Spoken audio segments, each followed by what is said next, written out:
The shackles bit into Zara Kenyatta's wrists as the transport van rolled past the sign, "Riverside Maximum Security Penitentiary." Something was catastrophically wrong. Riverside was the most dangerous male prison in the country. She wasn't supposed to be here. In fact, she wasn't supposed to be going to prison at all. Someone had set her up. Someone was trying to get her killed. But what the corrupt officials who had orchestrated her conviction couldn't foresee was the cold, tactical assessment happening behind her steady gaze as hundreds of violent male inmates sized up their new prey through barred windows. They thought that she would go down easy. They were wrong. Before we go any further, comment where in the world you are watching from and make sure to subscribe because tomorrow's story is one you don't want to miss. The shackles bit into Zara Kenyatta's wrists as the transport van bounced over another pothole. Through the reinforced window, she watched farmland blur past. Miles of corn and soybean fields that meant they were heading north, not south, toward the women's facility in Millbrook. She'd memorized the transport route during her 3 sleepless nights in county lockup. This wasn't it. "Driver!" she called through the partition. We missed the turnoff about 20 miles back. The guard riding shotgun turned around, his face a mask of bureaucratic indifference.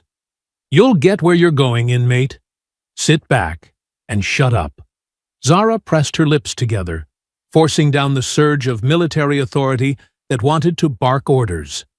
That woman, Staff Sergeant Kenyatta, was buried under layers of civilian identity for good reason. Here, she was just another convicted felon in an orange jumpsuit. The arrest still felt surreal. One moment she'd been reaching for milk in the grocery store cooler. The next, she was face down on linoleum with a knee in her back. "Zara Kenyatta, you're under arrest for armed robbery and conspiracy." The detective's voice had been matter-of-fact, like he was reading a shopping list. "There's been a mistake," she'd said, tasting blood from where her lip had split against the floor. Around her, other shoppers stood frozen, phones out, recording her humiliation. "Tell it to your lawyer." Her lawyer, David Steinberg, had been everything she'd hoped for when she'd scraped together the retainer fee. 30 years of criminal defense experience, a reputation for thorough preparation, a track record of winning impossible cases. He'd spent hours going over her alibi, tracking down witnesses, challenging every piece of evidence. "This case is garbage," he'd told her during one of their meetings.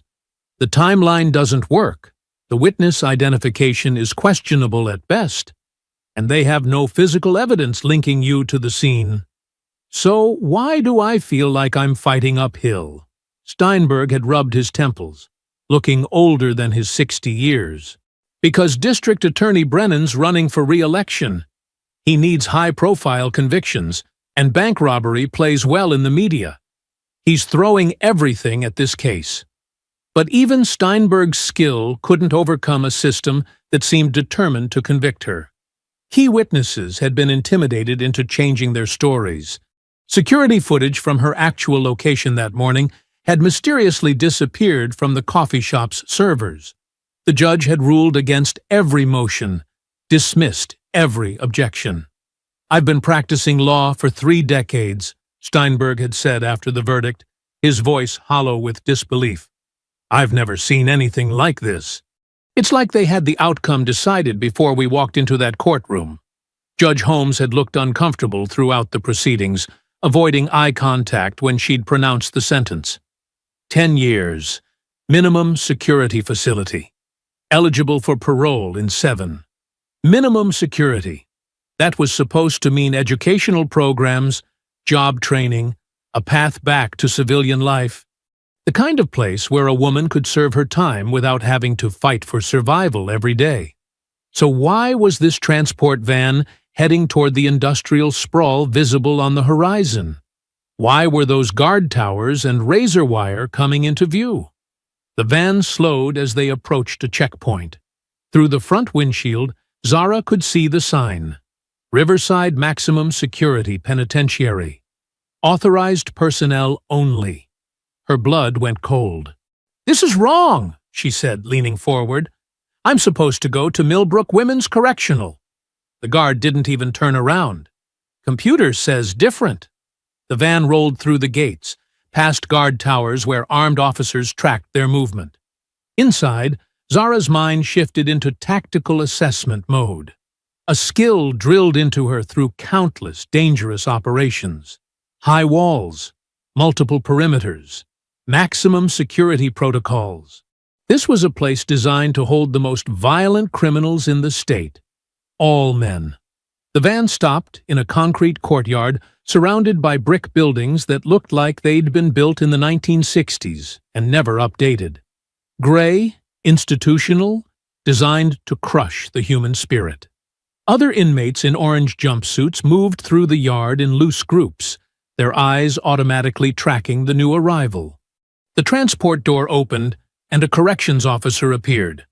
A thick-set man with sergeant's stripes and dead eyes. "Kenyatta, let's go. Processing waits for no one." "There's been a mistake," Zara said as she climbed out, her shackles making the movement awkward. "I'm supposed to be at a women's facility." The sergeant looked at his clipboard.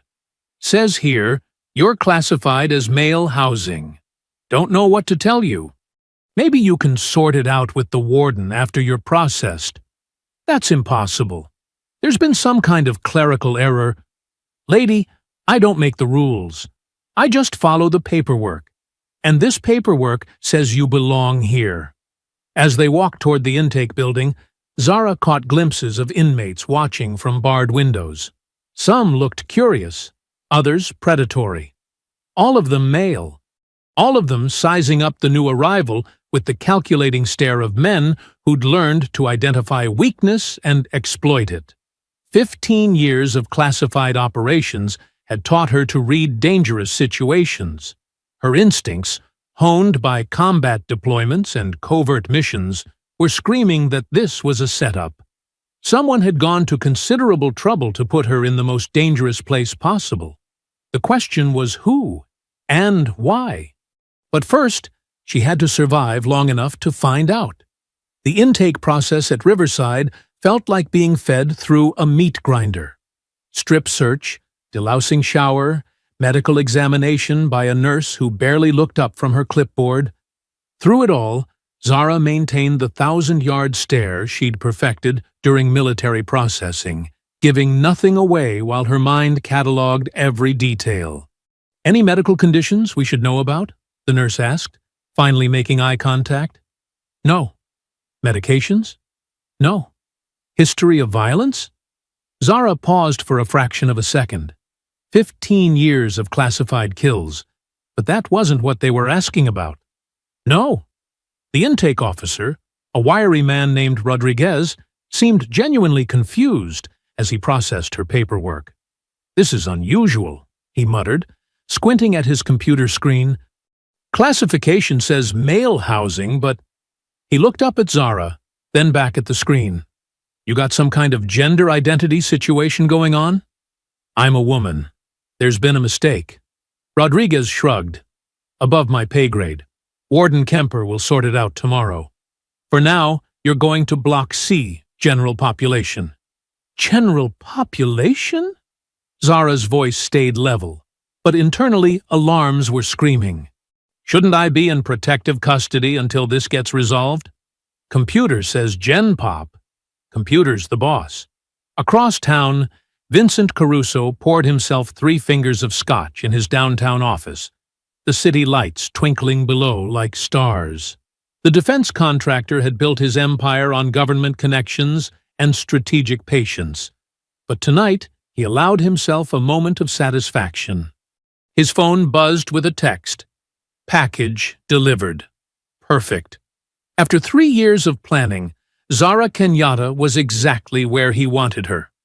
The woman who'd cost him $40 million in Defense Department contracts was now trapped in the most violent prison in the state, surrounded by predators who'd been told she was a snitch. Caruso had learned patience from watching his enemies. When Staff Sergeant Kenyatta had exposed his company's fraudulent billing in Afghanistan, she'd thought she was serving justice. What she'd actually done was destroy his retirement plan and his daughter's trust fund.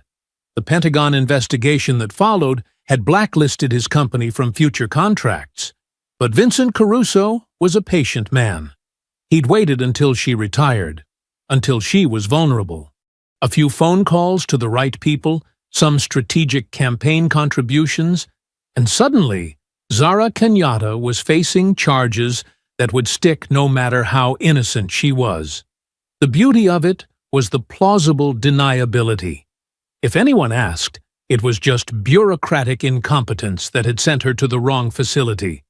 Computer glitches happened all the time. His phone rang. District Attorney Brennan. "It's done," Brennan said without preamble. "She's been processed into Riverside." "Any complications?" The intake officer seemed confused about the housing assignment, but he followed protocol. "She's in general population as requested." Caruso smiled. "And the communication restrictions?" "Standard for high-profile cases. No phone calls for the first week. Mail is delayed for security screening. Her lawyer won't even know where she is until the paperwork filters through the system." "Excellent. What about our friends inside?" "The guard you requested has been briefed. Word will spread that she's a federal informant by tomorrow morning." Caruso hung up and raised his glass in a silent toast. Justice, he'd learned long ago, was just another commodity to be bought and sold. Tonight, he'd finally gotten his money's worth. Back at Riverside, Zara followed Rodriguez through a maze of corridors that reeked of disinfectant and despair. The walls were painted institutional green, broken only by steel doors with small windows that revealed glimpses of cells beyond. "Chow's at 6. Lights out at 10, Rodriguez explained as they walked. "You'll get your work assignment tomorrow. Try to stay out of trouble." They stopped at cell 47. Through the reinforced glass, Zara could see her new home. 2 bunks, a small desk, a toilet with no seat. Her cellmate was a mountain of a man covered in tattoos, including several she recognized as white supremacist symbols. "This can't be right," she said. Rodriguez was already walking away. "Welcome to Riverside, Kenyatta. Hope you like your new roommate." The cell door slid open with an electronic buzz. Inside, her cellmate looked up from where he'd been doing push-ups. His eyes traveled up and down her body with undisguised hunger. "Well, well," he said, his voice like gravel. "Christmas came early this year." Zara stepped inside, her military training automatically assessing threats and escape routes. The door slid shut behind her with a finality that echoed through her bones. She was trapped in a cage with a predator, surrounded by hundreds more, in a system designed to break her. But Vincent Caruso had made one crucial mistake in his careful planning. He'd assumed that 15 years of military service had made her soft, that retirement had dulled her edge. He was about to learn how wrong he was. Zara's cellmate circled her like a shark scenting blood. "Name's Briggs," he said, flexing muscles that strained against his prison uniform. "Been here 8 years for what I did to the last woman who crossed me." "Noted," Zara replied, claiming the bottom bunk with deliberate calm.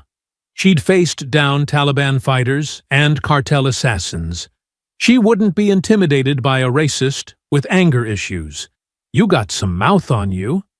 Briggs stepped closer, his breath reeking of cigarettes and something worse. "Gonna be fun breaking you in." Zara looked up at him with the same expression she'd used on fresh recruits who thought they were tough. "I sleep light, and I wake up fast. Touch me while I'm sleeping, and you'll wake up in the infirmary." For a moment, something flickered in Briggs's eyes. Uncertainty, maybe even recognition that this wasn't going to be as easy as he'd thought. Then his face hardened again. "We'll see about that, Princess." The first night passed without incident, but Zara didn't sleep. She lay on the thin mattress, listening to the sounds of the prison, distant conversations, the clang of metal doors, occasional shouts that might have been fights or nightmares. Through the small window, she could see searchlights sweeping the yard in regular patterns. When morning came, she was escorted to the cafeteria for breakfast.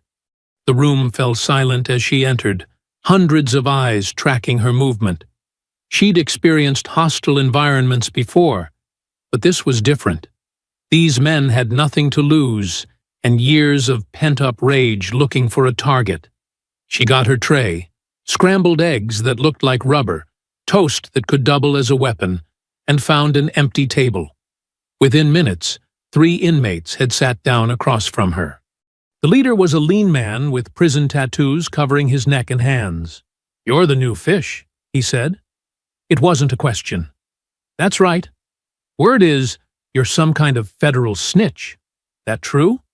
Zara met his gaze steadily. "Word's wrong. See, that's what they all say. But snitches got a smell to them, you know? And you," he leaned forward, "you smell like cop. I smell like someone who wants to eat breakfast in peace."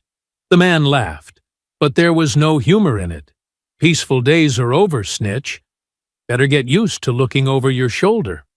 300 miles away in Washington, D.C., Colonel James Morrison was having his own breakfast interrupted. His secure phone buzzed with a priority message from his former command staff. Staff Sergeant Richardson needed to speak with him immediately about a classified matter. Morrison stepped onto his apartment balcony before returning the call. In his business, you never knew who might be listening. "Bulldog, we got a problem," Richardson said without preamble. "It's about Zara." "What kind of problem?" "She's missing. Supposed to report to a veterans counseling appointment last week, never showed. Her neighbor says she hasn't been home in days." Morrison frowned. Zara Kenyatta was many things, but unreliable wasn't one of them. In 15 years of service, she'd never missed a check-in, never failed to complete a mission. Maybe she took a vacation. "That's what I thought, so I did some digging. Bulldog, she was arrested. Bank robbery. They convicted her last week." The words hit Morrison like a physical blow. "That's impossible. Zara wouldn't rob a bank if her life depended on it." "Gets worse. She was supposed to go to minimum security, but the transfer paperwork got mixed up. She's at Riverside maximum security." Morrison felt ice forming in his stomach. Riverside was where they sent cop killers and gang leaders. A woman alone in that place? How long has she been there? 3 days. I tried calling the facility, but they say she's in intake hold. No communication with the outside world. This stinks to high heaven. Someone wanted her buried deep. That's what I'm thinking. Question is, who and why? Morrison was already reaching for his jacket. I'm pulling her military record. If someone's playing games with one of my people, they picked the wrong soldier to mess with. Back at Riverside, Zara was learning the prison's unwritten rules through careful observation. The white inmates clustered together in the northeast corner of the yard. The black inmates held the southeast. Hispanics controlled the basketball courts. Guards walked in pairs and kept their hands near their weapons. And everyone was watching her. During her work assignment in the laundry, she overheard 2 guards talking. "Weird situation with that new fish," one said. "Computer system shows male housing, but obviously..." "Obviously what? Maybe she's one of them transgender types." "Maybe. Still seems off. You see how she carries herself? Military bearing, if I ever saw it. Don't matter. She's general population now. Whatever her story is, she better learn fast, or she won't last the week." That afternoon, the guard who'd been mentioned in Caruso's phone call made his move. Sergeant Willis was a 20-year veteran with dead eyes and questionable loyalties. He approached Dalton Viper Hayes during yard time. "Got some intel you might find interesting," Willis said quietly. Hayes, the unofficial leader of the Brotherhood, looked up from his workout. Swastika tattoos covered his arms like a road map of hate. "I'm listening. That new fish in Block C? She's not just some bank robber. Word from upstairs is she's a federal informant." Help the feds take down some big names. Hayes's eyes lit up with predatory interest. That's so. Real high-value target. Someone wants her to have an accident, if you know what I mean. Accidents happen all the time in here, Hayes said with a smile that belonged on a shark. Especially to snitches. As the guard walked away, Hayes was already planning. The Brotherhood had a reputation to maintain, and nothing maintained reputation like making an example of a federal rat. What none of them knew was that their target had spent years in places where the wrong move meant death, where split-second decisions separated the living from the dead. The hunters were about to discover they were stalking the most dangerous prey they'd ever encountered. The yard confrontation came on Zara's 4th day. She was walking the perimeter during recreation time, mapping sight lines and escape routes out of habit, when 3 members of the Brotherhood moved to intercept her. They'd chosen their spot well, a blind corner where the guard towers couldn't see clearly. "End of the line, snitch," said the first one, a wiry man with teardrops tattooed under his eyes. His companions flanked her, cutting off retreat. Zara stopped walking and turned to face them, her hands loose at her sides. "You boys looking for something?" "Yeah," said the second attacker, cracking his knuckles. "We're looking to send a message to anyone thinking about cooperating with the feds." "Wrong person," Zara said calmly. "I'm not a snitch." The third man, built like a linebacker, laughed. "That's what they all say. But see, we got good intel that says different." They moved in unison, a coordinated attack that would have overwhelmed most victims. But Zara wasn't most victims. The moment the first man reached for her, 15 years of combat training took over. She sidestepped his lunge and drove her elbow into his solar plexus, dropping him gasping to his knees. The linebacker charged from her left. She pivoted and swept his legs, sending him crashing face first into the concrete. The third attacker hesitated for a fatal second, giving her time to grab his wrist and twist it until something popped. All 3 men were down in less than 10 seconds. "Anyone else want to discuss my cooperation with federal authorities?" Zara asked, but the yard had gone silent. Every conversation had stopped. Every basketball had stopped bouncing. Guards came running, whistles shrieking. "Everyone on the ground, now!" Zara raised her hands and knelt slowly, but her eyes never left the crowd of inmates watching from across the yard. She could see the recognition dawning on their faces. This wasn't some helpless woman who'd gotten lucky. This was a predator disguised as prey. 2. Word of the fight spread through Riverside's communication network faster than gossip in a small town. By dinner time, every inmate in the facility knew that the new fish had dropped 3 Brotherhood members without breaking a sweat. In the maximum security wing, Hayes received the news from one of his lieutenants with barely controlled rage. 3 of our boys got taken down by some woman? Wasn't even close, Viper. She moved like she'd done it before. Like, professionally. Hayes slammed his fist against the concrete wall of his cell. The Brotherhood's reputation was built on fear and violence. If they couldn't handle one woman, other gangs would see it as weakness. "Double the bounty," he said. "And next time, send more than 3. Meanwhile, in the administrative wing, Warden Kemper was fielding uncomfortable questions from his security chief. "Sir, we need to talk about inmate Kenyatta," Captain Rodriguez said, consulting his incident report. "This is the 3rd time this week someone's asked about her housing situation." "What about it?" "Well, she's obviously female, but the computer shows male classification. The guards are confused, inmates are asking questions, and now she's involved in a yard fight." Kemper rubbed his temples. The last thing he needed was attention from state inspectors asking why he had a woman in general population. "What's your recommendation?" "Protective custody until we can sort out the paperwork." "No." The word came out sharper than Kemper intended. He'd gotten specific instructions about Kenyatta from very important people. She stays in Gen Pop. The computer classification stands. Rodriguez frowned. Sir, with respect, that seems like none of your business, Captain.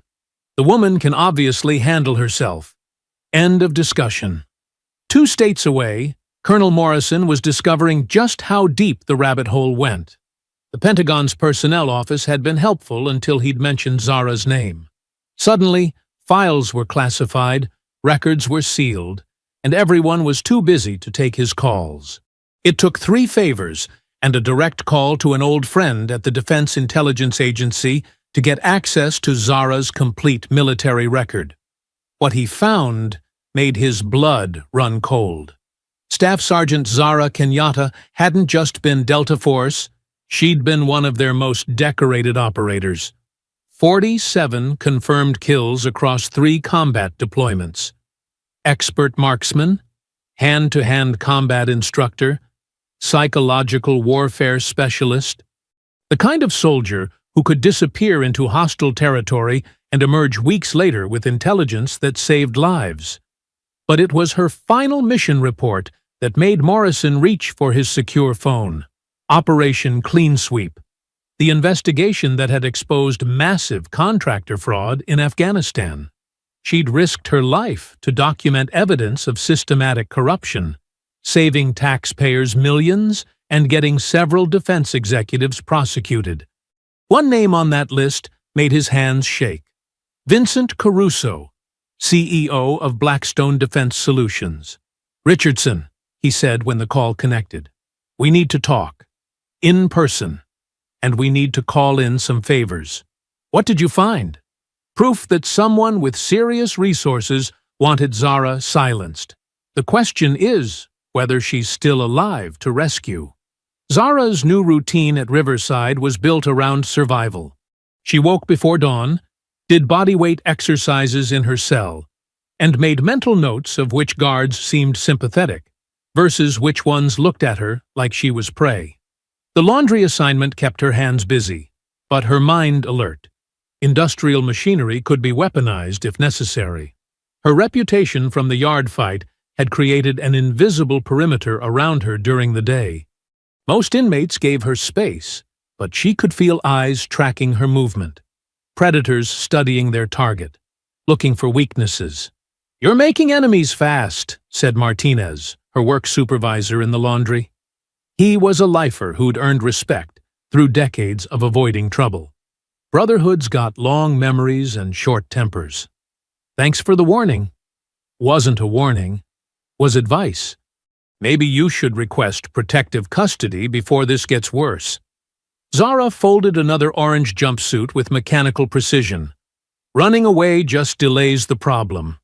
Better to face it on my terms." Martinez shook his head. "Your funeral, lady." But the real threat wasn't coming from the Brotherhood, at least not yet. It was coming from her cellmate. That night, Zara lay on her bunk listening to the sounds of the prison settling into darkness. Briggs was unusually quiet on the top bunk, but she could hear him shifting, restless. Her instincts, honed by years of sleeping in hostile territory, kept her in that state between sleep and wakefulness, where the slightest sound would bring her to full alertness. The sound that woke her was fabric hitting the floor. Her eyes snapped open to see Briggs standing beside her bunk, his shirt discarded, moving with the careful steps of a predator approaching prey. In the dim light filtering through their cell window, she could see the intent in his eyes. He reached for her blanket. Zara exploded into motion.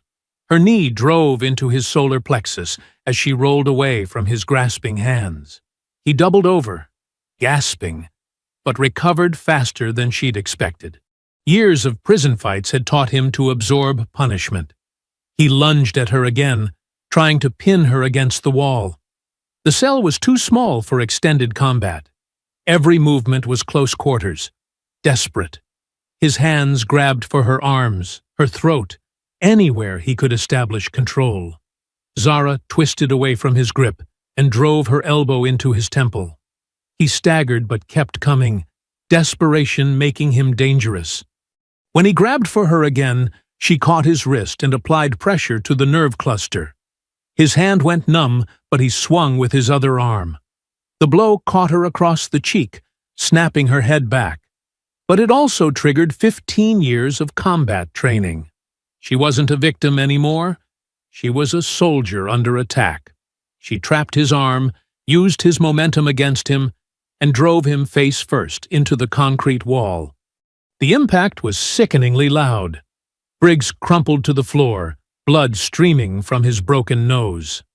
Officer Thompson was doing his evening rounds when he heard the commotion from Cell 47. 23 years of corrections work had taught him to recognize different kinds of trouble, and this sounded like violence. He arrived to find Briggs unconscious on the floor, shirtless, and Kenyatta sitting on her bunk pulling her blanket around herself. The scene told a story he'd seen too many times before. "You okay?" Thompson asked quietly. Zara nodded, her breathing still elevated from the fight. "He tried to—" "I can see what he tried to do." Thompson's voice was grim as he looked at the evidence. "Medical emergency in Cell 47, he radioed. "Need a stretcher and security backup." As the medical team worked on Briggs, Thompson made notes in his incident report. He'd been a corrections officer long enough to know attempted assault when he saw it, and Kenyatta had clearly defended herself. "You want to press charges?" he asked her. "Against who? The man who attacked me? Or the system that put me in a cell with him?" Thompson almost smiled at that. "Fair point. For what it's worth, you handled yourself well. Most people wouldn't have walked away from that." When Briggs regained consciousness an hour later, Thompson was waiting. "You're going to solitary," Thompson told him. "Attempted assault. 60 days? Minimum." "That's not what happened," Briggs protested through his bandaged nose. "She attacked me." "Funny thing about evidence," Thompson said. "Your shirt was off, she was on her bunk in defensive position. Story tells itself." As Briggs was led away to the hole, Thompson turned back to Zara. "You'll have the cell to yourself for a while. Try to get some rest." But rest was the last thing on Zara's mind. The incident with Briggs was just the opening move. She could see it in the way other inmates watched, the way certain guards avoided making eye contact. Someone was orchestrating this, turning her fellow prisoners into weapons, and tomorrow they'd try again with better planning and more violence. 300 miles away, Richardson was coordinating a rescue mission that felt increasingly desperate. The bureaucratic maze protecting Zara's location seemed designed by someone who understood military protocols. "Still no luck reaching her directly," he told Morrison over secure video link. "Prison says she's in administrative hold, no communication privileges. But I found something interesting." Morrison leaned forward. "What?"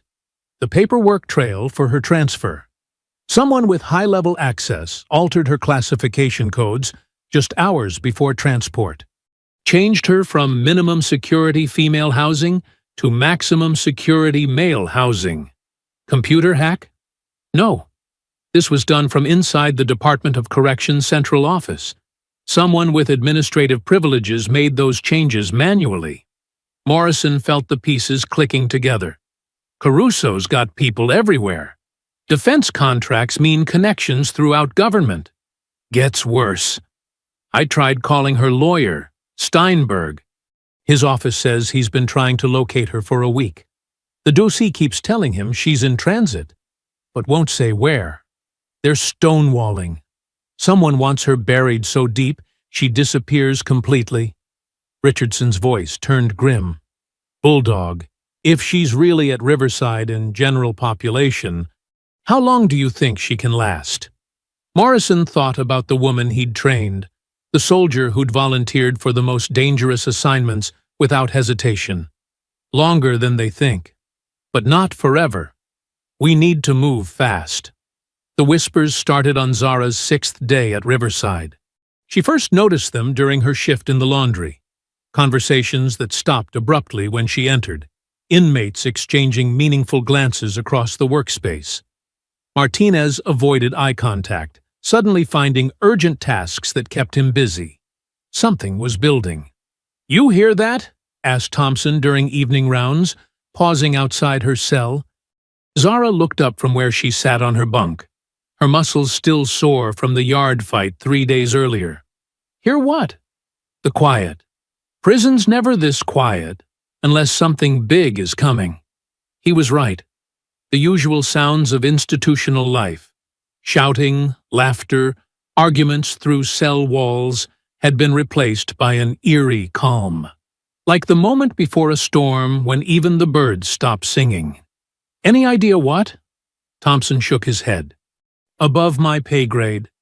But I've been doing this 23 years, and I know when the temperature's about to spike. You watch yourself." After he left, Zara lay back on her thin mattress and felt something she hadn't experienced since her first combat deployment. Genuine fear creeping into her chest like cold water. Not the sharp adrenaline of immediate danger, but the grinding dread of knowing she was trapped in an impossible situation with no end in sight. She'd handled the yard fight, survived Briggs's attempted assault, but those were isolated incidents.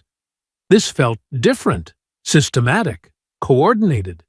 The entire prison ecosystem was shifting around her like a predator preparing to strike. Yarko the next morning brought fragments of overheard conversation that made her blood run cold. "Machine shop inventory's been going missing." Hayes called a meeting with all the shot callers.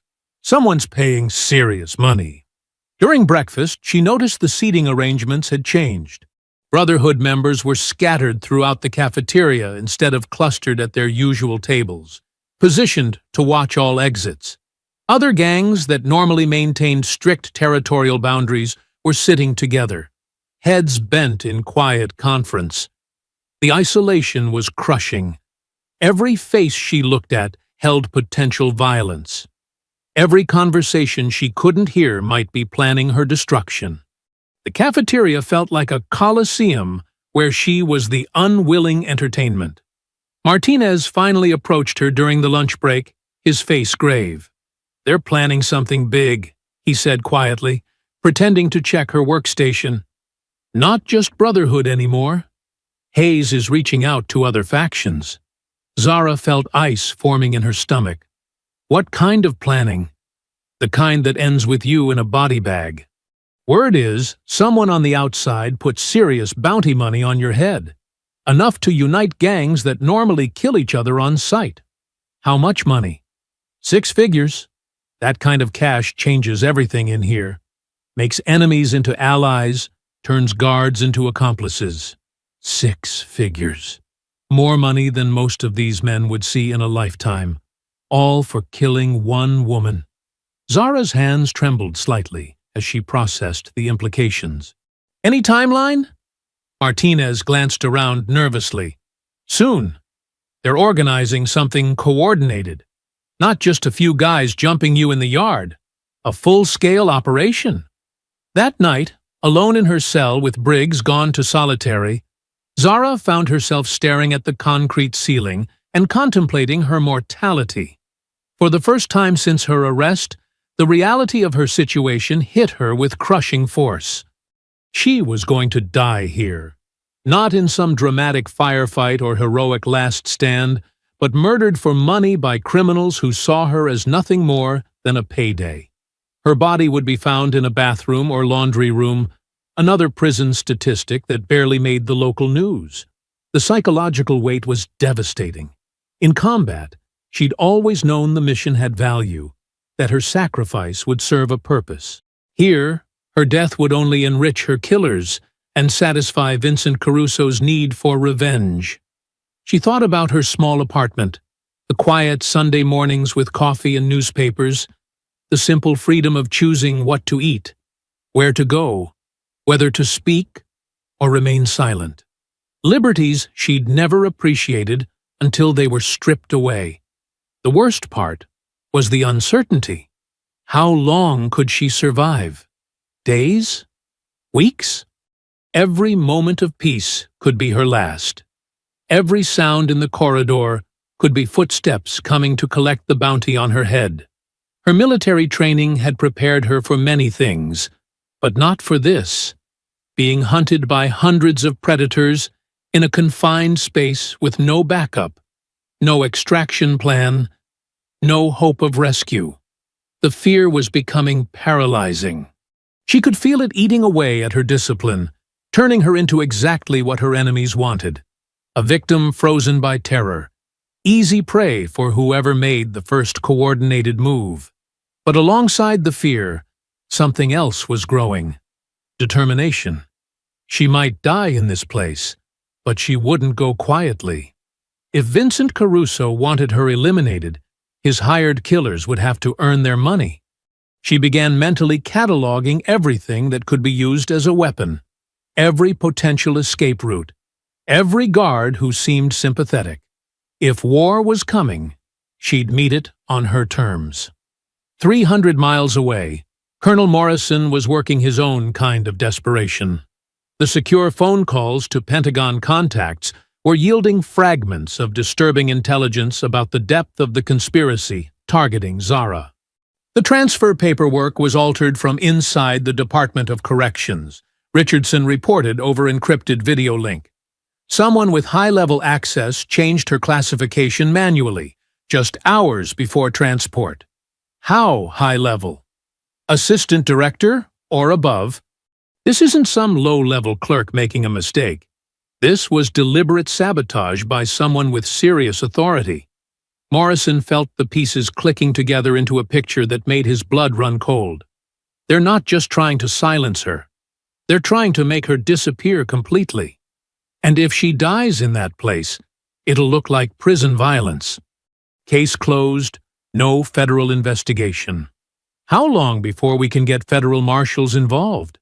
Richardson's face was grim on the monitor. Working on it. But these people have had years to build their network. Every agency we contact, they might have people inside.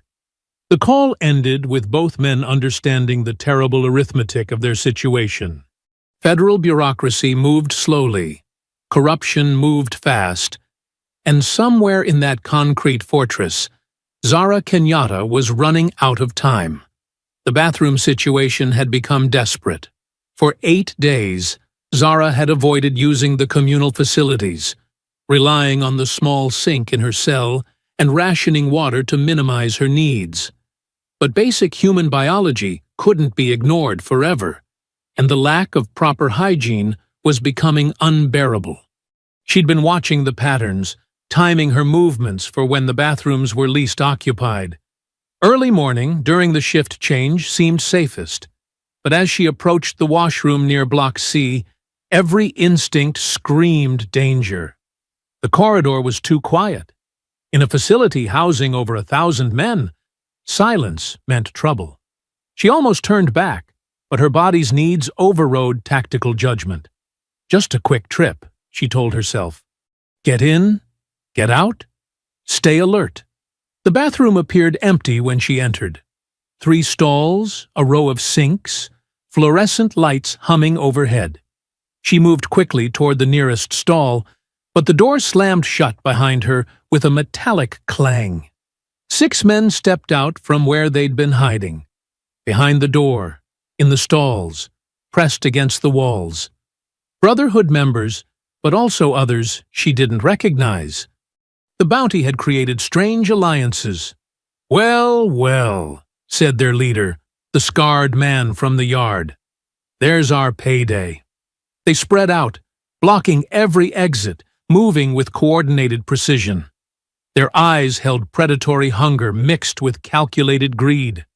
Been waiting for you to show up here, said a massive man with white supremacist tattoos covering his arms. Knew you'd have to eventually. And when you did, he smiled, showing broken teeth. Christmas morning. 6 figures, another one said, practically salivating. Split 6 ways. That's still more money than any of us seen in our whole lives. Just gotta make it look right, the leader said, pulling a sharpened piece of metal from his waistband. Prison violence. Happens all the time. Body gets found. Investigation goes nowhere. "I'm not who you think I am," Zara said, backing against the wall. "Don't matter who you are, sweetheart. Only matters what you're worth." His eyes traveled up and down her body with commercial interest. "Though I gotta say, shame to waste all that before we finish the job." The others laughed, a sound like breaking glass. One made obscene gestures, while another grabbed himself through his jumpsuit. "Might as well have some fun first," said the tattooed giant. "Dead's dead, but we got time." Zara's military training kicked in. Assess, adapt, attack. 6 attackers, confined space, weapons visible. The odds were catastrophic, but she'd faced impossible odds before. She grabbed a mop from the corner and swung it like a club. The handle caught the nearest attacker across the face, sending him stumbling backward with blood streaming from his nose. "Get her!" the leader shouted. "But keep her breathing till we're done." They came at her like a pack of wolves. The first man to reach her was the tattooed giant. His fist caught her across the jaw, sending her reeling into the sink. Stars exploded across her vision, but she managed to grab the soap dispenser and swing it into his temple. He dropped hard. "That's coming out of your cut," someone yelled. But 4 men remained, and they weren't playing anymore. One pulled a weighted sock from his jumpsuit, a classic prison weapon. 2 grabbed her arms, while a third drove his fist into her stomach. The air rushed out of her lungs and she doubled over, gasping. They slammed her against the wall, her head cracking against the concrete. "Hold her still," the leader said, his sharpened metal gleaming under the fluorescent lights. "Quick and clean. Then we collect." "Wait," said another. "Why rush? Guards won't check for 20 minutes. "Yeah," agreed a third, his voice dropping to something uglier than greed. "Been a long time since we had entertainment." His hands reached for her jumpsuit. Zara drove her knee up with desperate strength, catching him between the legs. He howled and staggered back, but the others tightened their grip. "Time's money," the leader said impatiently. "We ain't here for that. We're here for—" "Speak for yourself," interrupted the one with the weighted sock. "I say we get our money's worth." A fist caught her across the cheek, snapping her head sideways. Blood filled her mouth. Another blow to her ribs made her cry out in pain. They were arguing over her like she was already dead. "Finish it," the leader demanded. "In a minute," said another, reaching for her again. Zara twisted desperately, breaking free from one attacker's grip. She grabbed a broken piece of ceramic from the floor and slashed wildly. The makeshift weapon caught one man across the face, opening a gash from ear to mouth. But they overwhelmed her again, slamming her to the ground. Her head bounced off the tile floor, sending lightning through her skull. Strong hands pinned her arms. "Enough games," the leader said, raising his sharpened weapon. "Business is business." Then the biggest one wrapped his arm around her throat from behind, cutting off her air supply. "Make it look like a choking," he said. "No stab wounds to explain." Black spots danced at the edges of her vision. Her lungs burned for oxygen that couldn't reach them. She clawed at his arm, but his grip was iron. Professional. "Almost got her," one said, watching her struggle weaken. "Few more seconds, and we're rich." The bathroom door exploded inward. "Freeze! Everybody on the ground!" Officer Thompson burst in with 3 other guards, weapons drawn, shouting commands that echoed off the tile walls. The chokehold loosened just enough for Zara to gasp precious air. The attackers scrambled away from her, hands raised, trying to look innocent. "She attacked us," the leader shouted. "We were just defending ourselves." But Thompson took one look at the scene. Zara on the floor, gasping for air. 6 men standing over her with weapons and satisfied expressions, and knew exactly what he was seeing. "Medical emergency in the east bathroom," he radioed. "Need paramedics and backup. Now." As the other guards restrained the attackers, Thompson knelt beside Zara. She was conscious but shaking. dark bruises already forming around her throat. "You're safe now," he said quietly. But Zara knew better. 6 men had just tried to kill her for money, and they'd come within seconds of succeeding. Next time, there might not be anyone coming to help. "How close?" she whispered. Thompson looked at the bruises on her neck, the weapons scattered around the floor. Too close. Way too close. As the paramedics worked on her, Zara closed her eyes and tried not to think about how the chokehold had felt, how the darkness had been creeping in around the edges. The bathroom attack had shown her exactly how thin the line was between survival and death. And that line was getting thinner every day. The infirmary at Riverside was a sterile island of white tiles and antiseptic smell in an ocean of concrete brutality.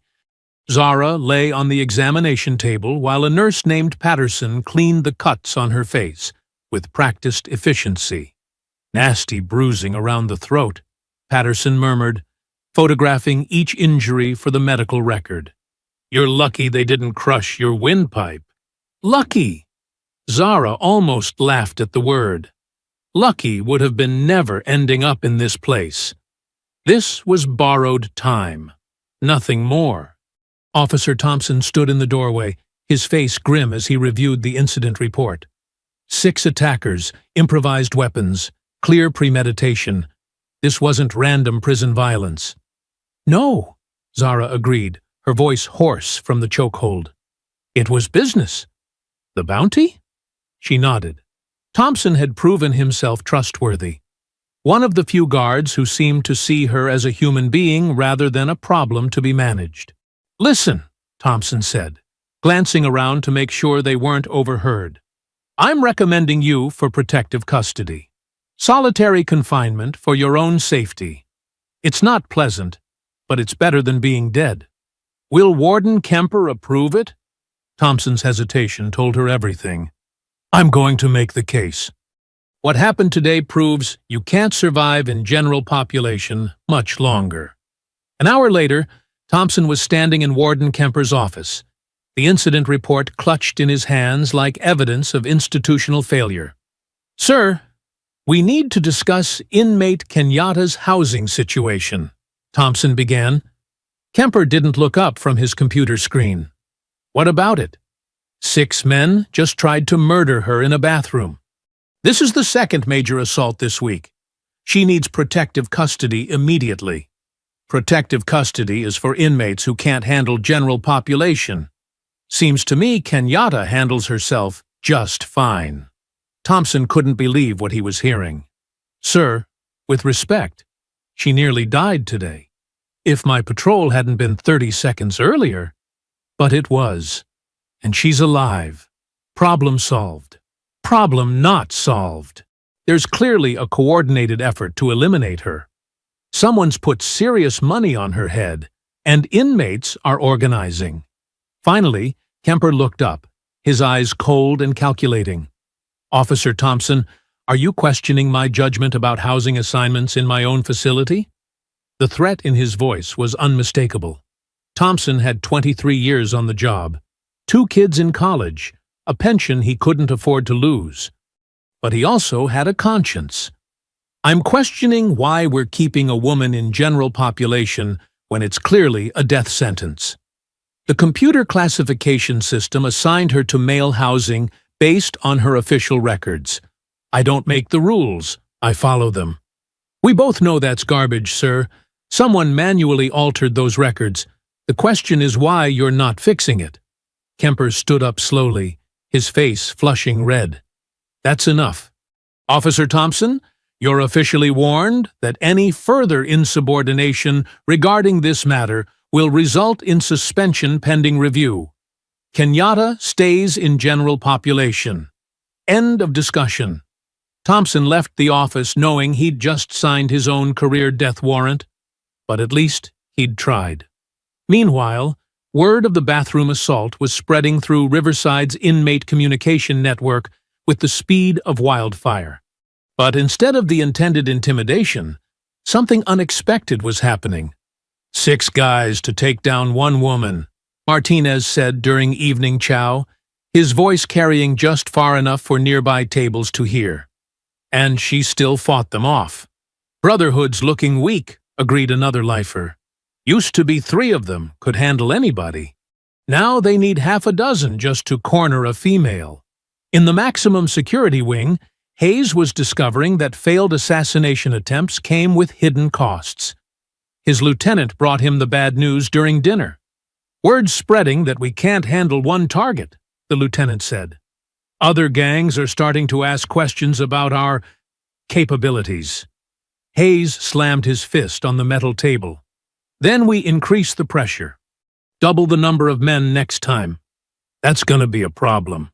Half the Brotherhood's in the infirmary from her previous fights. The other half are starting to wonder if this bounty's cursed. Cursed? Hayes's voice dropped to a dangerous whisper. It's not cursed. It's just one woman with some training. We overwhelm her with numbers. And if that brings federal attention?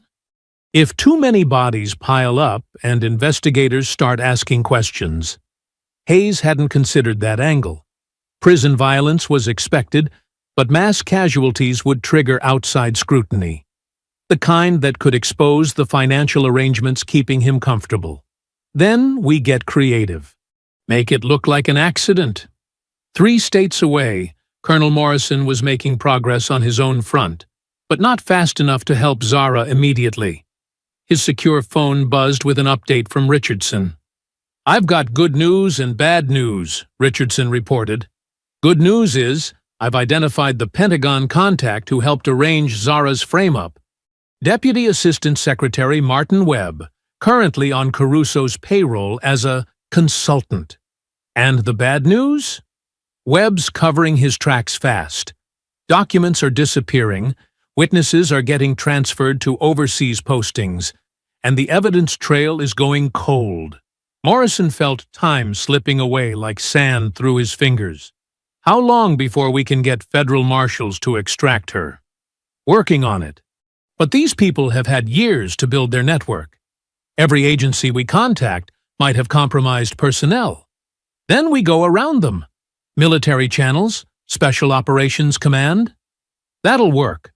But it takes time to cut through the bureaucracy. And time is something Zara might not have. The call ended with both men understanding the terrible arithmetic of their situation. Help was coming, but the question was whether Zara could survive long enough to receive it. Back at Riverside, Zara was experiencing the psychological aftermath of coming within seconds of death. The infirmary had released her back to general population, despite Thompson's protests. And now she sat in her empty cell trying to process what had almost happened. The bruises around her throat were darkening to deep purple, a visible reminder of how close she'd come to asphyxiation. But the physical damage was nothing compared to the mental impact. For the first time since her arrest, she'd felt truly helpless. Not outgunned or outnumbered. Helpless. Completely at the mercy of men who saw her death as profit and her suffering as entertainment. The worst part was knowing it would happen again. Soon. The next attempt would be larger, more coordinated, probably successful. The bathroom attack had been a rehearsal. The real performance was yet to come. She thought about writing a letter to her sister, some final message to explain what had happened. But what would she say? That the justice system had failed so completely that an innocent woman could be sentenced to death by bureaucratic conspiracy? That the country she'd served with honor had abandoned her to predators who measured her life in dollar signs? The sound of footsteps in the corridor made her tense. Every noise now carried the potential for violence. But it was only Thompson, making his evening rounds with an expression that told her the protective custody request had been denied. "I'm sorry," he said quietly. "I tried. I know you did. This isn't over. I'm going to keep pushing, maybe contact some people outside the system." Zara appreciated his optimism, but she knew the math better than he did. Time was running out, the attacks were escalating, and the people orchestrating this had resources she couldn't match.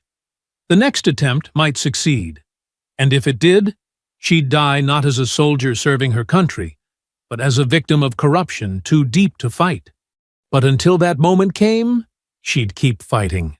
Because giving up meant they'd won, and Zara Kenyatta had never learned how to surrender. Outside the prison, the call came at 2:47 a.m., jerking Colonel Morrison from a restless sleep. His secure phone's encryption protocols meant only the most urgent classified communications could reach him at this hour. "Bulldog, we got him," Richardson's voice crackled through the encrypted line. "Webb just made a critical mistake." Morrison sat up, instantly alert. What kind of mistake? He tried to have the Pentagon investigation files destroyed, but used his own access codes, left a digital fingerprint that ties him directly to evidence tampering. We have him cold. How fast can we move? Federal marshals can be mobilized within 6 hours. But there's a complication. Caruso's accelerating his timeline. Our sources indicate something big is planned for tomorrow. Morrison felt ice in his veins. After 10 days at Riverside, Zara had survived multiple assassination attempts, but her luck couldn't hold forever. How big? Mass casualty event designed to look like a prison riot. She gets lost in the chaos. Body never found. Jesus Christ! Can we get word to her? Negative. All outside communication is still blocked. She has no idea help is coming. Morrison was already reaching for his clothes. Then we better move fast. At Riverside, Zara was experiencing the calm before what felt like her final storm. Word had filtered through the prison's communication network that something massive was being planned. Inmates were positioning themselves, guards were asking fewer questions, and the entire atmosphere felt charged with potential violence. Hayes had called a meeting with every gang leader in the facility, an unprecedented gathering that crossed racial and territorial lines. The bounty money was big enough to unite enemies who normally killed each other on sight. "Tomorrow, during yard time," Martinez whispered to her during their shift, "whatever they're planning, it happens then." Any details? Only that it involves everyone. Not just Brotherhood anymore, Aryan Nation, Disciples, even some of the independent crews. They're offering piece of the bounty to anyone who participates. Zara felt the walls closing in. A few attackers she could handle. A coordinated assault by dozens of inmates was a death sentence no amount of training could overcome. "Martinez," she said quietly, "if something happens to me..." "Nothing's gonna happen. You're too tough to die in this place." But they both knew he was lying. Vincent Caruso was having his own moment of truth in his downtown office. The secure phone buzzed with an update from his Pentagon contact, Deputy Assistant Secretary Webb. "We have a problem," Webb said without preamble. "Someone's been asking questions about Operation Clean Sweep. Official questions from people with serious clearance." Caruso felt his carefully constructed plan beginning to unravel. How serious? Federal marshals serious. They're connecting dots we spent years making sure stayed unconnected. How long do we have? Hours, maybe less. If they reach the prison before our operation concludes, then we accelerate the timeline. Make the call. Caruso hung up and poured himself 3 fingers of scotch with hands that trembled slightly. Somewhere in the back of his mind, a voice whispered that he'd crossed lines that couldn't be uncrossed, become something he'd never intended to be. But Zara Kenyatta had destroyed his life with her righteous crusade for justice. Now she could pay the price for that destruction. He made the call to Riverside. "Dirty?" At the prison, Warden Kemper received Caruso's instructions with growing unease. What had started as a simple transfer error was spiraling into something that could destroy his career if federal investigators started asking questions. "Sir," he said into the phone, "are you certain about this course of action? The liability exposure..." The liability exposure is managed, Caruso cut him off. Just ensure the operation proceeds as planned. Tomorrow, during yard time. After hanging up, Kemper stared at his reflection in the office window. 30 years in corrections had taught him to recognize when situations were spinning out of control. This felt like a free fall, but the money was too good, and he was too deep to back out now.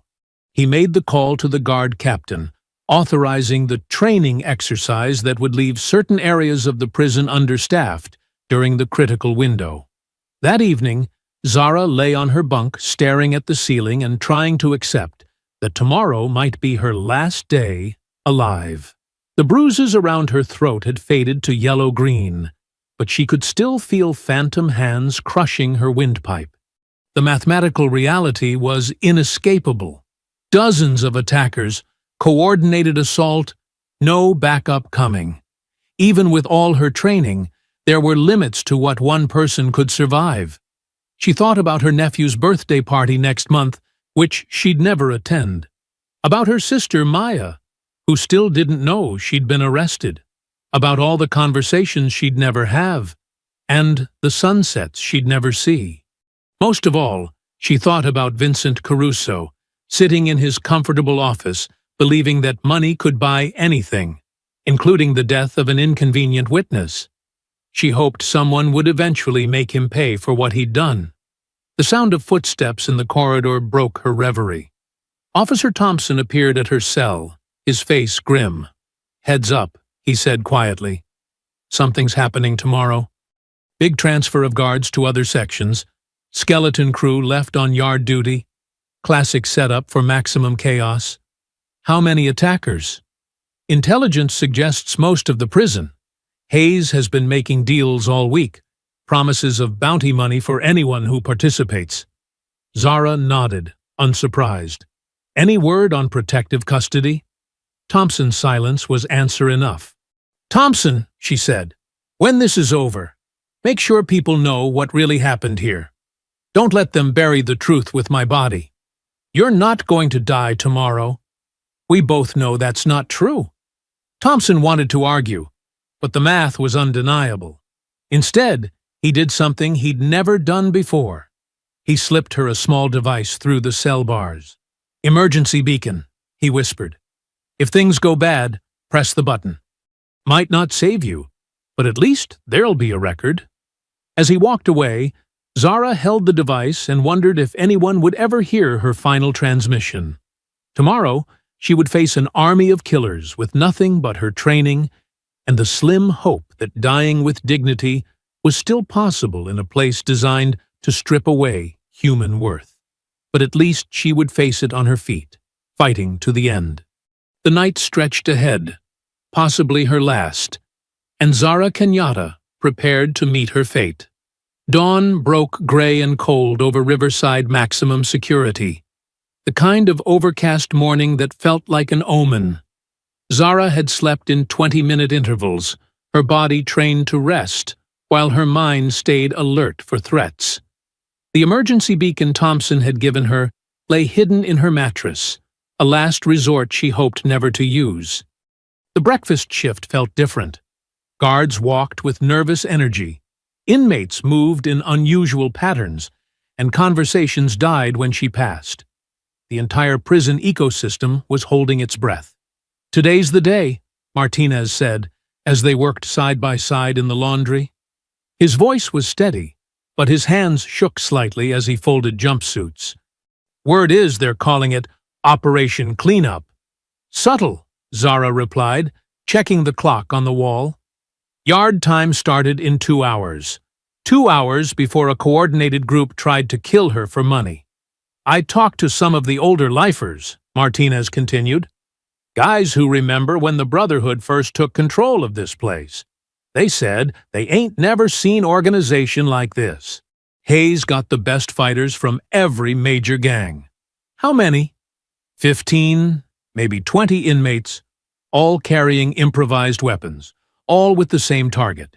The cream of the crop. Guys who know how to handle themselves in a fight. Zara felt something cold settle in her stomach. 20 trained fighters in a coordinated assault was beyond impossible odds. It was a massacre waiting to happen. "Martinez," she said quietly, "you need to stay away from the yard today. Don't get caught up in this." Thought about it. But if I'm going to watch someone die for doing the right thing, least I can do is remember her name. The words hit Zara harder than any punch she'd taken.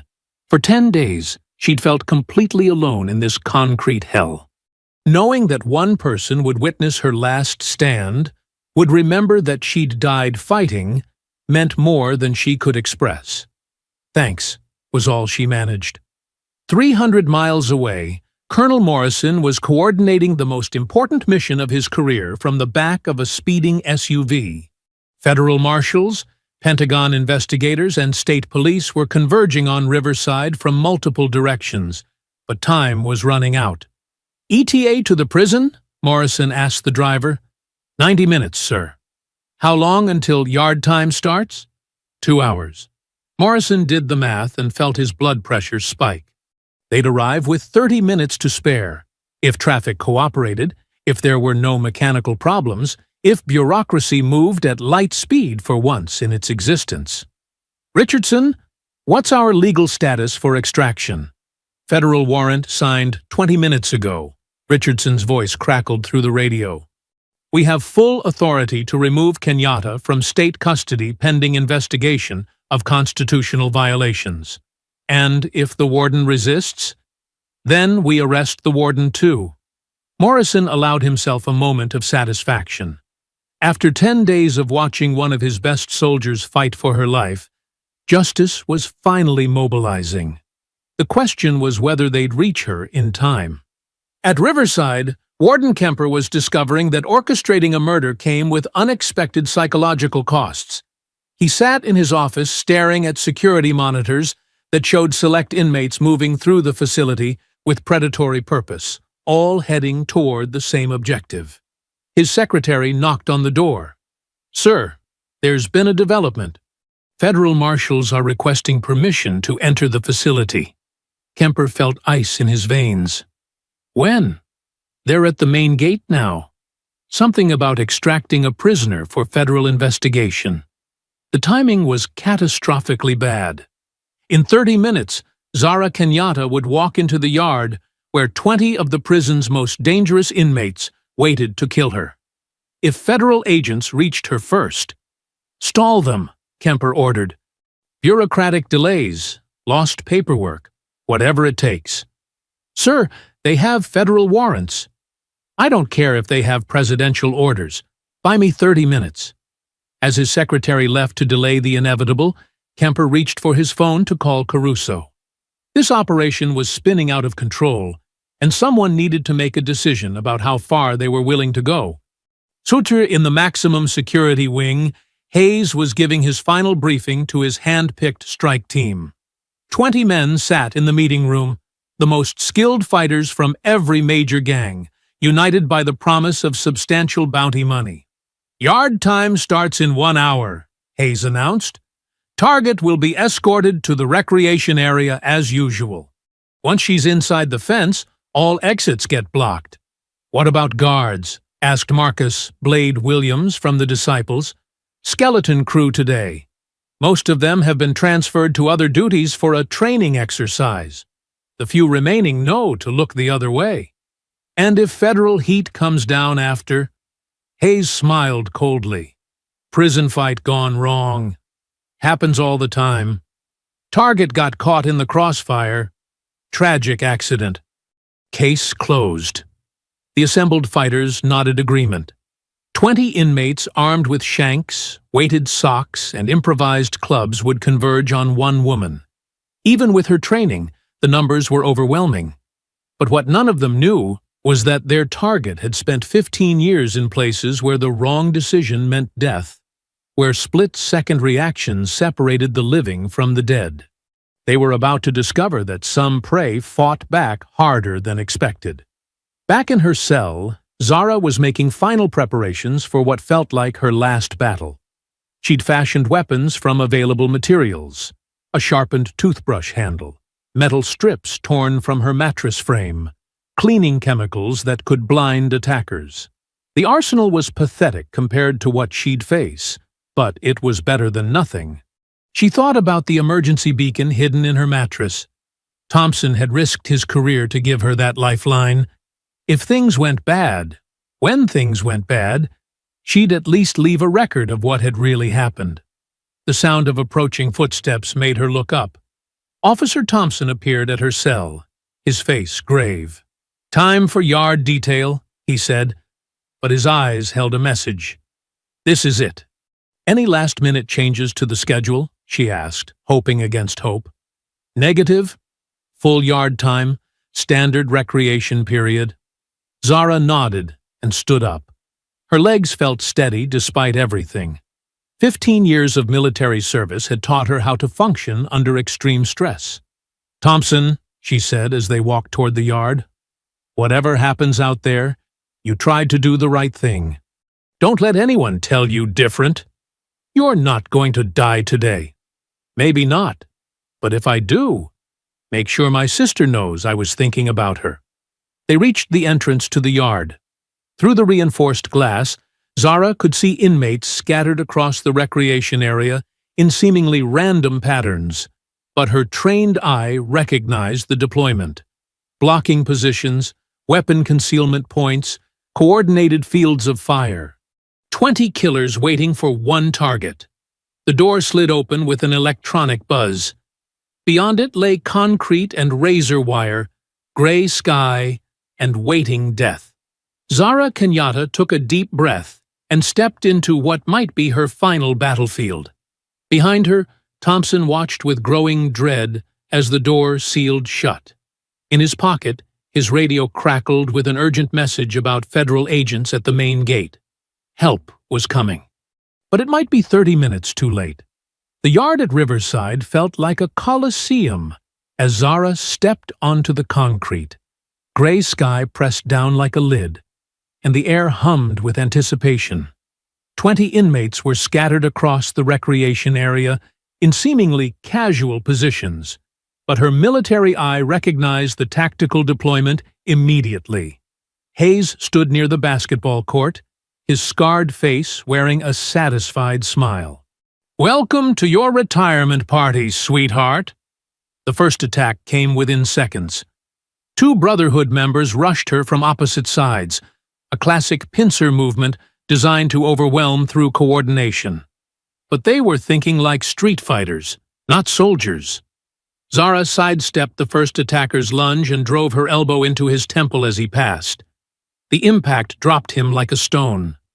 The second man pulled a sharpened piece of metal, but she was already moving, grabbed his wrist, twisted until bone snapped, and watched the weapon clatter across concrete. 2 down in less than 10 seconds. "Holy shit," someone whispered. The remaining 18 circled her like wolves, their initial confidence evaporating. They'd expected a quick kill, easy money. Instead, they were watching their targets dismantle trained fighters with surgical precision. "Spread out!" Hayes barked. "Don't give her room to maneuver." But instead of rushing her again, they began playing a different game. They moved in slowly, forcing her to constantly turn and watch multiple angles. One would feint forward, drawing her attention, while others shifted position behind her. "Getting tired yet?" called out Marcus Williams, the Disciples fighter. He held a weighted sock that could crush a skull with one swing. "We got all day." "Yeah," agreed another, brandishing a sharpened toothbrush. "This is fun, like hunting deer." They were toying with her, she realized, letting fear build, exhaustion set in, making her burn energy on constant vigilance. It was actually smart tactics. Use their numbers to wear her down psychologically before moving in for the kill. "Come on, federal snitch," Hayes taunted. "Show us what Uncle Sam taught you." Zara kept moving, kept her back to the fence when possible, conserved energy while tracking all 18 threats. Her heart hammered against her ribs, but her breathing stayed controlled. Panic was luxury she couldn't afford. One attacker, a massive man with teardrops tattooed under his eyes, stepped closer than the others. "Heard you was special forces. That true?" "Why don't you find out?" Zara replied. He laughed and swung his improvised club in a lazy arc, not trying to hit her but testing her reflexes. When she dodged, two others moved fractionally closer. They were hurting her, she realized. Slowly contracting the circle, eliminating escape routes, preparing for the final rush. Professional tactics that told her someone with real training had planned this operation. "You know what's funny?" Hayes called out, enjoying himself now. "All that training, all those missions, and you're gonna die for money in a prison yard." Kinda poetic. Another feint from her left made her pivot, and she caught a glimpse of something that made her blood freeze. One of the attackers was holding what looked like a real knife.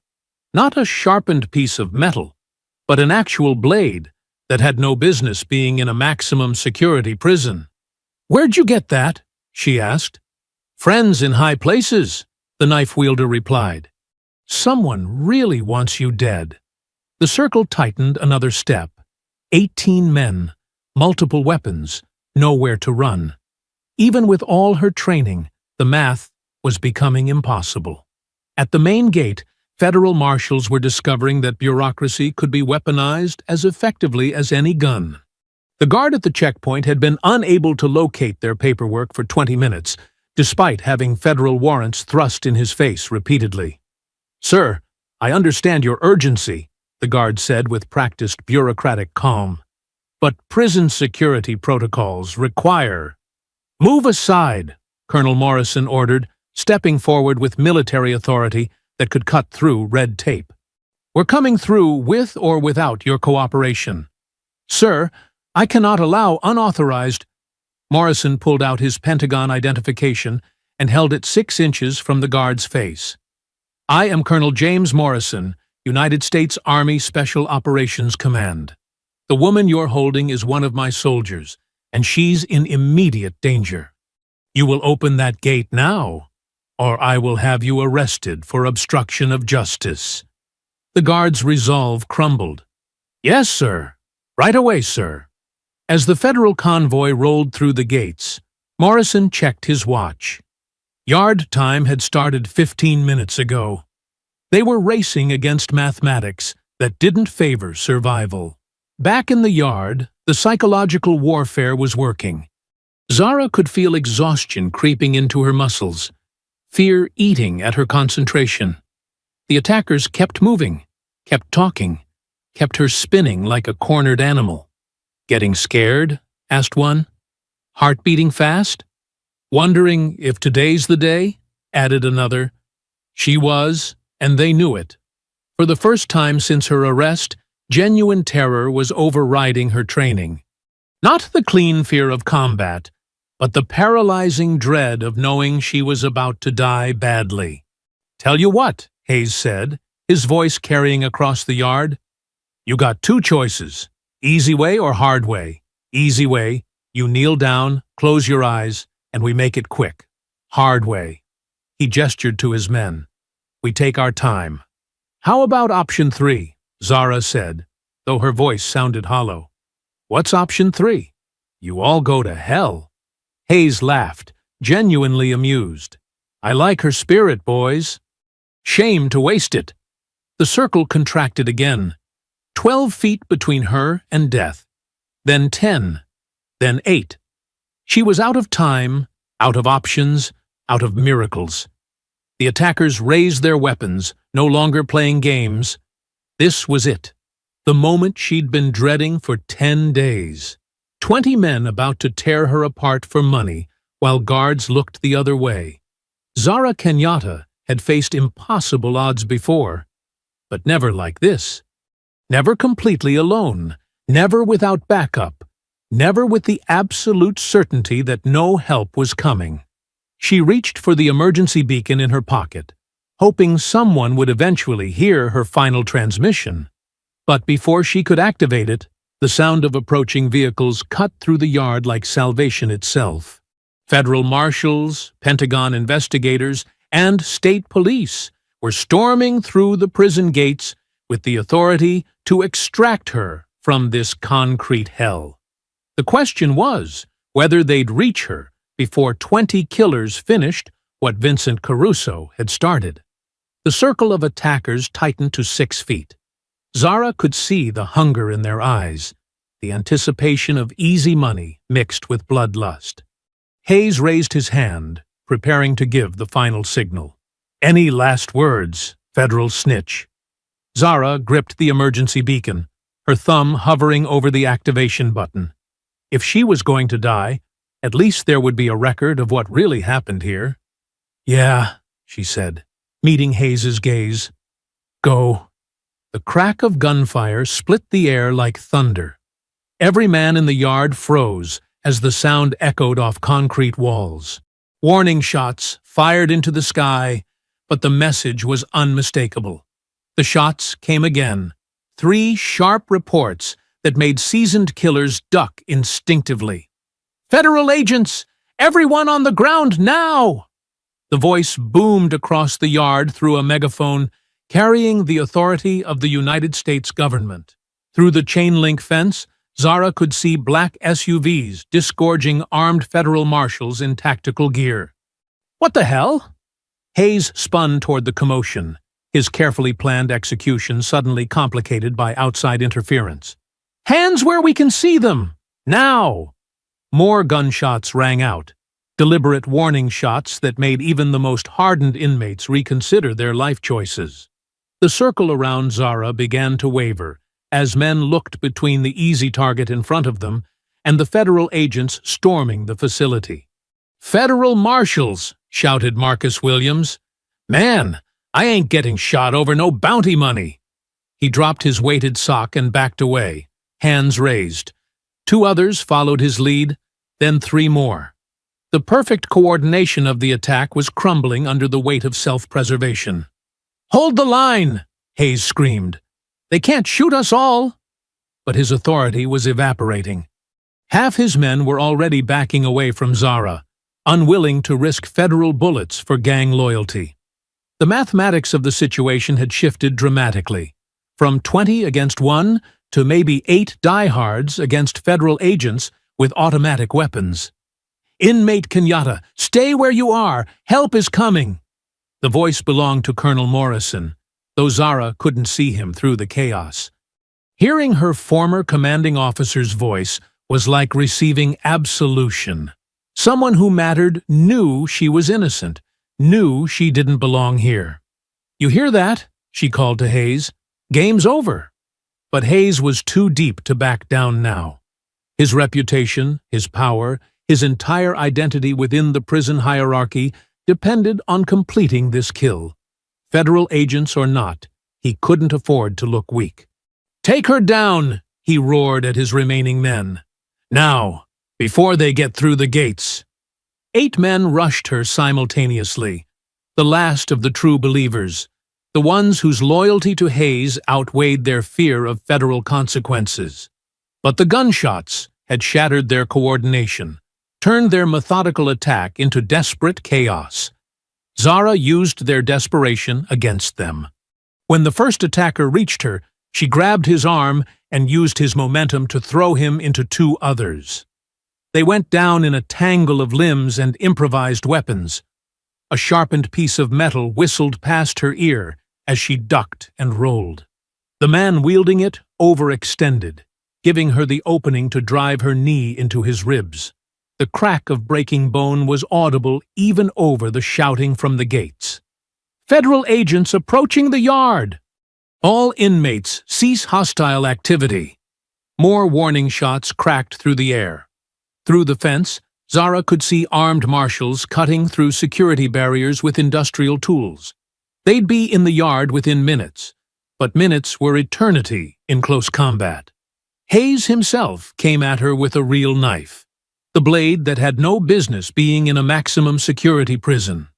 His face was twisted with rage and desperation, knowing that failure here meant the end of everything he'd built. "Should have taken the easy way," he snarled, slashing at her throat. Zara leaned back, feeling the blade pass inches from her jugular. She grabbed his wrist and twisted, but Hayes was stronger than the others, more experienced. He drove his knee toward her stomach while maintaining his grip on the knife. She barely avoided the blade on his backswing, the metal opening a shallow cut across her forearm. Blood began to flow, but adrenaline kept the pain at bay. "Cease hostile activity, or we will use deadly force." The federal agents had reached the yard entrance. Zara could hear bolt cutters working on the fence, see tactical gear through the chain link. Help was 30 seconds away, but Hayes wasn't giving up. He pressed his attack, using the knife with skill that spoke of years killing in confined spaces. Each slash forced Zara to give ground, to burn energy she couldn't spare. "Federal agents ain't gonna save you," he panted between attacks. "Gonna finish this before they get through that fence." Two of his remaining men flanked her, while Hayes kept her attention focused forward. She was being cornered again, but differently this time, with the sound of approaching rescue echoing across concrete, with hope mixing poison with desperation. The fence behind the federal agents finally gave way, with a screech of tortured metal. "Go! Go! Go!" Armed marshals poured into the yard like an avenging army, weapons raised, shouting commands that carried the full weight of federal authority. The remaining attackers scattered like roaches in sudden light, abandoning Hayes and their bounty money for the slim chance of avoiding federal charges. But Hayes kept coming, knife gleaming, his face a mask of pure hatred.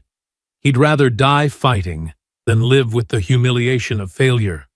Zara could see the federal agents running toward them, but they were still 20 yards away. Hayes was 3 feet away with a knife, and he only needed one good cut to finish what Vincent Caruso had started. The blade flashed toward her heart. She caught his wrist at the last second, both hands wrapped around his arm, straining to keep the point away from vital organs. "Should have minded your own business in Afghanistan," Hayes growled, putting his full weight behind the knife. The blade inched closer to her chest. Her arms shook with the effort of holding him back. Blood from her cut arm made her grip slippery, dangerous. Then the federal agents reached them. "Drop the weapon! Drop it now!" Hayes looked up to find 3 assault rifles pointed at his head. His moment of distraction was all Zara needed. She twisted his wrist until the knife clattered to the ground, then drove her elbow into his solar plexus. Hayes doubled over, gasping. Federal marshals swarmed him, weapons trained, zip-tie restraints ready. "Dalton Hayes, you're under arrest for attempted murder and conspiracy," announced the lead marshal. "You have the right to remain silent." As Hayes was dragged away in restraints, Zara finally allowed herself to collapse to her knees on the concrete. 10 days of hell were over. She was alive, she was free, and Vincent Caruso's carefully planned revenge had crumbled under the weight of federal justice. Colonel Morrison appeared beside her, his face a mixture of relief and fury. "Soldier," he said quietly, "let's get you out of here." The federal extraction from Riverside felt surreal after 10 days of hell. Zara sat in the back of an armored SUV, a blanket around her shoulders and a paramedic checking her vitals, watching the prison's razor wire disappear behind them. The cut on her arm had been bandaged, but the deeper wounds would take longer to heal. "How are you feeling?" asked Colonel Morrison from the seat beside her. "Like I've been in a war zone," Zara replied, her voice hoarse from the chokehold that had nearly killed her. "Which I guess I have been." The federal marshals arrested 23 inmates on conspiracy charges, Richardson reported from the front seat. Hayes is looking at life without parole. The others are cooperating in exchange for reduced sentences. Through the SUV's bulletproof windows, Zara watched suburban Virginia roll past. Strip malls, gas stations, the ordinary world that had continued existing while she'd fought for her life in concrete hell. It felt like returning from another planet. What about the corruption investigation? she asked. Morrison's face hardened. Vincent Caruso was arrested 2 hours ago at his corporate headquarters. The FBI seized his computers, financial records, everything. Deputy Assistant Secretary Webb is already in federal custody, singing like a canary to avoid treason charges. And Warden Kemper? Placed under immediate suspension pending federal review. Riverside Maximum Security is under federal oversight as of this morning. Zara closed her eyes, feeling the weight of 10 days finally lifting from her shoulders. Justice wasn't just a concept anymore. It was happening, right now, to the people who'd tried to destroy her. The SUV pulled into the parking lot of a federal medical facility where she'd undergo a complete examination. As they walked toward the entrance, Morrison placed a hand on her shoulder. "Soldier, what you survived in there? I've seen combat veterans break under less pressure. You should be proud. I'm just grateful to be alive. You're alive because you never stopped fighting.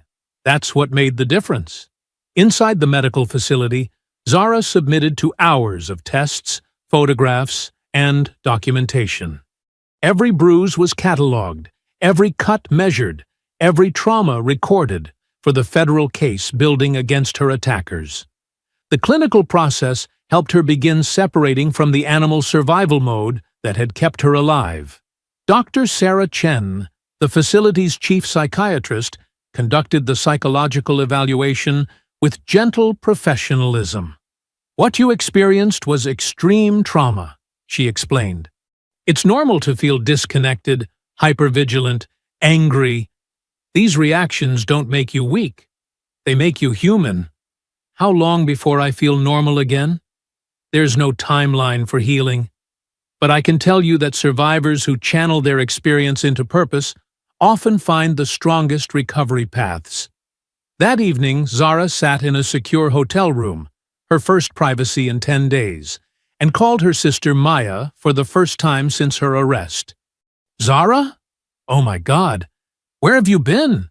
I've been calling and calling. Maya, I need to tell you something, and you need to sit down." The conversation lasted 2 hours. Maya cried, raged, demanded to know how such things were possible in America. By the end, she was making plans to fly to Virginia immediately. "I should have known something was wrong," Maya said through tears.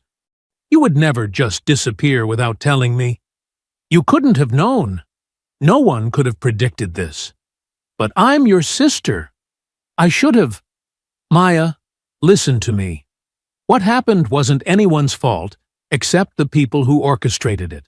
Don't carry guilt that belongs to Vincent Caruso." 3 weeks later, Vincent Caruso sat in federal detention awaiting trial, his empire in ruins, and his daughter refusing to take his calls. The defense contractor who'd once commanded respect in Pentagon hallways was now just another inmate in an orange jumpsuit. District Attorney Richard Brennan had resigned in disgrace, his political career ended by corruption charges that would likely send him to prison.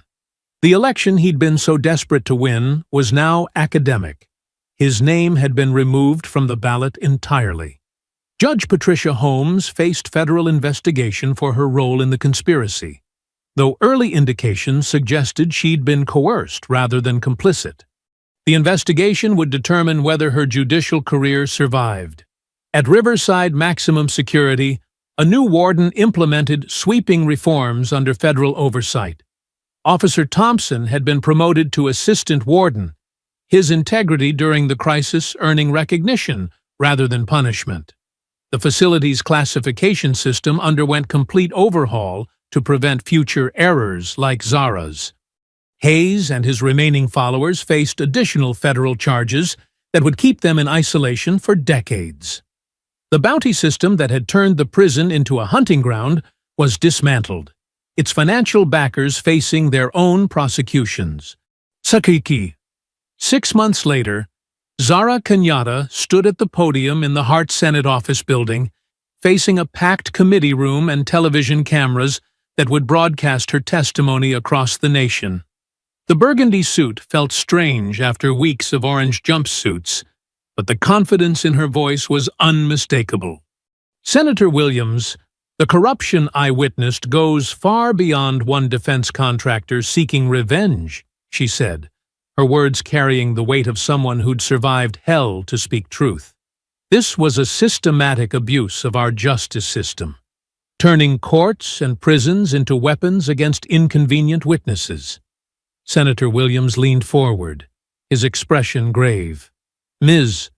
Kenyatta, in your opinion, how widespread is this type of corruption?" "Widespread enough that I nearly died for exposing it. If Colonel Morrison and Staff Sergeant Richardson hadn't acted when they did..." She paused, letting the implications hang in the air.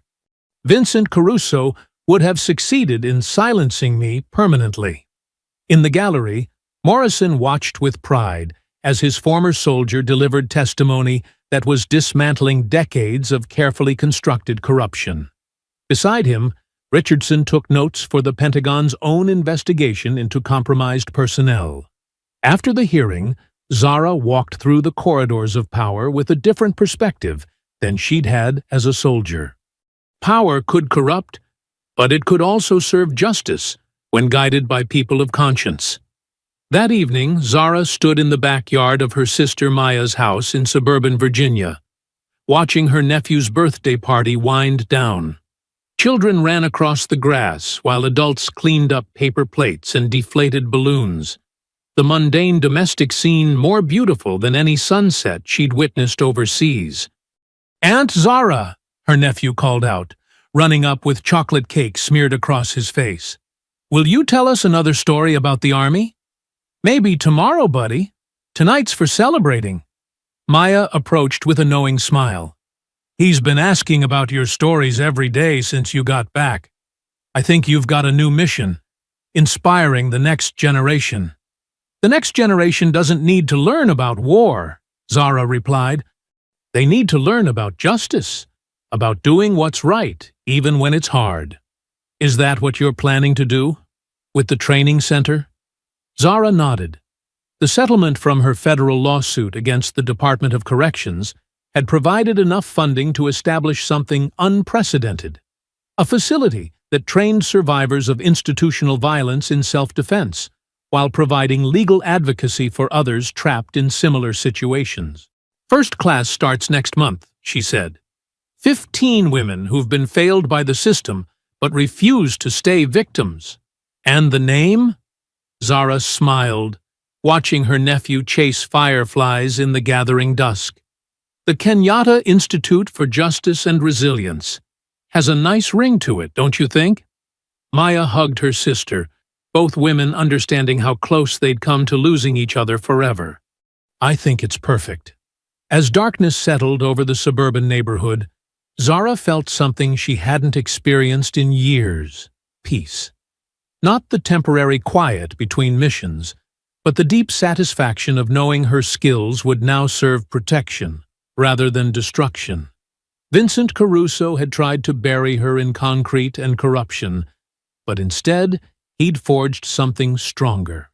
The woman who emerged from Riverside Maximum Security wasn't the same soldier who'd been arrested in a grocery store parking lot.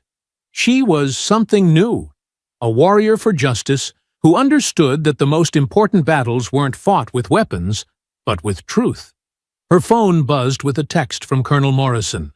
"Proud of you, soldier. Semper Fi." Zara typed back, "Mission accomplished, sir. Ready for the next one." But this time, the mission would be her own, and she would make sure no one else ever had to face what she'd survived alone. I hope you enjoyed that story. Please like the video and subscribe so that you do not miss out on the next one. In the meantime, I have handpicked 2 stories for you that I think you will enjoy. Have a great day.